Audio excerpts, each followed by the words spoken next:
मैं बहुत खुशनसीब आदमी हूँ, बहुत खुशनसीब शख्स हूँ कि मुझे इतना प्यार, इतनी मोहब्बत बाबा जी की तरफ से मिली है। तो मैं वो कभी नहीं भूल सकता।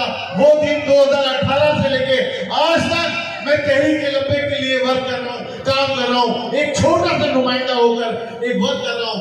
आप यकीन करें कि जो मोहब्बत, प्यार हमारे साथ रफी साहब ने मेरी सेकंड टाइम मुलाकात की है, जब फर्स्ट टाइम हुई थी तो उन्होंने यही कहा था कि पाकिस्तान में रहने वाले तमाम जितनी भी कौमियत के लोग हैं, चाहे वो अकलीती बिरादरी से हो, हिंदू बिरादरी, हिंदू कौम से हो, सिख कौम से हो, मसीह कौम से हो, हम सब के साथ है। और जहां भी उनके साथ जुल्म हो रहा होगा हम उस जुल्म को खत्म करेंगे, उन्हें भरपूर तरीके से जीने का हक देंगे। तो यह है तहरीक-ए-लब्बैक पाकिस्तान की पहचान।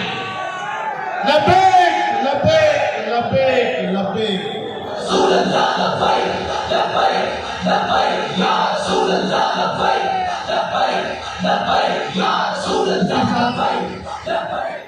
मैं एक बात और कहना चाहूंगा, पूरे पाकिस्तान में मेजॉरिटी नहीं बल्कि माइनॉरिटी भी तहरीक-ए-लब्बैक पाकिस्तान हमारे सरबराह साद हुसैन रिजवी साहब के साथ शाना बाशाना खड़ी है और कदम से कदम बढ़ाकर इनके साथ चलेगी। हर वक्त, रात हो दिन हो, इनके साथ खड़े, तहरीक-ए-लब्बैक पाकिस्तान के साथ खड़े।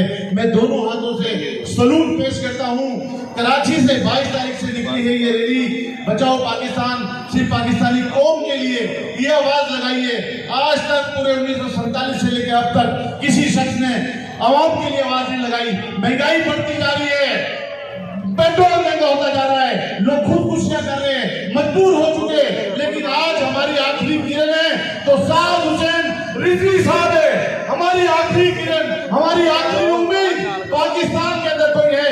मैं कहता हूँ हर घर से बाहर निकलो, चाहे वो मुस्लिम हो, हिंदू हो, क्रिश्चियन हो, सिख हो, किसी भी बिरादरी से, किसी भी कौम से क्यों ना हो, लेकिन ये मौका अब हाथ से नहीं जाना चाहिए।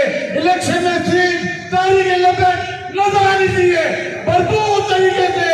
लब्बैक लब्बैक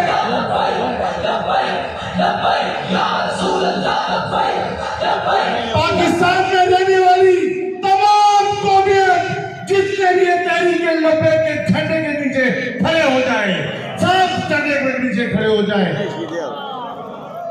ये बात कीजिए हमारे, अगर बोले